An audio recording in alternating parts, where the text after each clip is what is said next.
1 on your Wednesday morning, +3 going up to +12. And we have our family law expert in with us this morning, Lonny Balbi. Thank you for being here, Lonny. Absolutely. Now, Lonny is here. You're here to talk as a lawyer about shacking up. Shacking up. The what's and wherefores of shacking up. The and you common brought laws. breakfast? Common laws. Yeah, and I brought you some pancakes today, but you're probably wondering why. You know, Lonny, I'm wondering why. Because maybe you're hungry. Yeah. Maybe it's just Which hungry. I am. But no, what it is you got to understand that in Canada, the people who shack up the most are the Quebecers. Are they? Quebecers actually, no, just by far. They live together in common law marriages. So I got from Quebec. I got some maple syrup very from good. Quebec. Very and good. so you're wondering what we're going to do. We're going to learn from the Quebecers today. We're going to have some maple syrup with our pancakes. Nice. And I'm going to let you go ahead and have some of that while I'm going to be talking to you about common law. Are you from Montreal? Because you sounded exactly... Very precise. Well, my French is that good, really.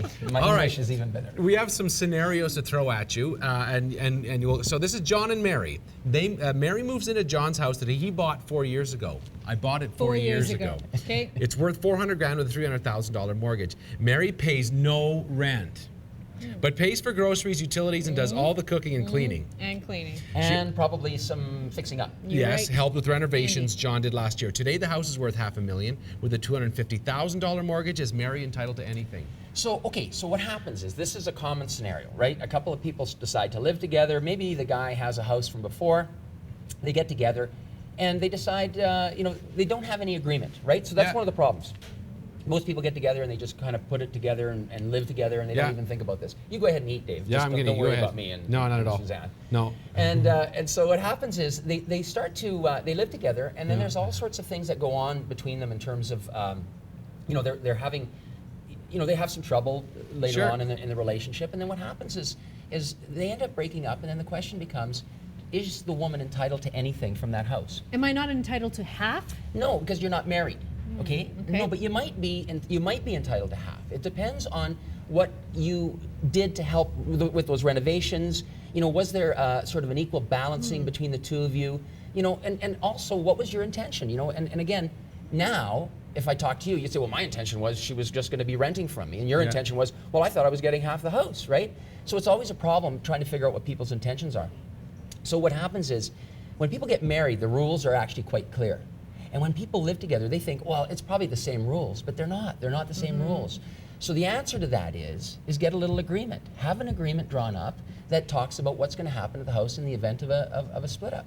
I mean, because it may happen, right? If people live together. And then we could end up in courts litigating this Exactly, forever. and you don't want to do that. And if you just, at the beginning of the relationship, just have a little agreement. It doesn't have to be anything super big or super complicated, but just have an agreement as to what your intention is. Because most people, at the beginning, they might say, well, okay, what I had into the house, I had $100,000 into the house, I get to keep that no matter what. Any increase in value, we'll split it. Fine, let's put that into a little agreement, and then we can get it done. And then if things don't work out, it's easy. But otherwise, it's open to gross interpretation, really. Right, down exactly the road. right. It's really a tough thing. It's hard for judges, it's hard for lawyers, because the law in this area is really messy when it comes to common law, because it's not very clear. It's just, it's not a simple matter. So that happens a lot in property. All right, we have another one. All right, we got Alvin and Betty, you want to do this one? Yes, please. Alvin and Betty lived together for 10 years. 10 years. So Betty had a son, Chucky, thank you, who lived with her from the age of 2 when she and her ex got divorced. Alvin always treated Chucky as his own, taking him on outings, trips, baseball, even coached his basketball team. Betty gets child support of $400 a month from her ex. Does Alvin have any responsibility towards Chucky if he and Betty break up? Well, there's an interesting one. So you remember, so the situation is that if the two people get together and they live together for a long time, and let's say the woman comes into the relationship with a child, and she even gets child support from the ex-husband, the new guy could actually have to pay child support as well as the first guy. Really? Double whammy. Double whammy. It's really amazing. And we call that in loco parentis. I mean, it's a weird sort of old Latin term, but the law is very clear in this area that if the second guy develops a relationship with this child, and they, and treats that child like his own, and goes on vacations, and just does everything that a normal dad would do, right? The usual stuff. that guy, if that relationship breaks down, he could actually have to pay support, child support, in addition to the amount that the other guy is paying the natural father. It happens all the time, and it's one of those scary situations. People just need to know about this. Like, Yeah. it's not. I'm not saying that it's a bad thing, and it's good for the kid. That if there's more money Sure. available for that child, but people just need to go into it with their eyes open. That's the thing. They just Yeah. don't think about this. They just think, well, the father's out there and he's paying, and he still sees the child and all that kind of stuff, and so you think, well, it's probably not a big issue, right? But it is. But it is a big issue. It could be huge for some people. So you'd recommend in this scenario, same as scenario 1, something is drawn up in writing, signatures, You should talk about that. clarification.